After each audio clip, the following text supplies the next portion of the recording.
ॐ श्री साईनाथाय नमः। ॐ श्री साईनाथाय नमः।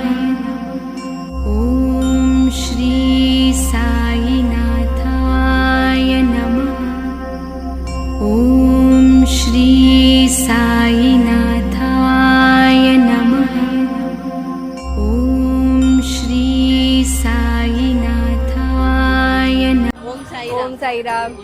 आम्ही वसईवरून आणि माझी आई आहे अंधेरीवरून आम्ही इथे शिर्डीला आलो दर्शनासाठी आणि आता इथे आम्ही आलो तर जेवणाची लाईन वगैरे व्यवस्थित सगळं साफसुथरेपण आहे, जेवण पण अतिशय सुंदर आहे आणि क्लीननेस आहे सगळं। अगदी गर्दी असून सुद्धा व्यवस्थित त्यांचं व्यवस्थापन खूप छान आहे, व्यवस्थित लाईन होती, सगळं नीट होतं आणि जेवायला पण 2 भाज्या, डाळ भात, चपाती, गोड पदार्थ, धक्काबुक्की नाही, काही नाही आणि व्यवस्थित होतं, सगळं छान झालं।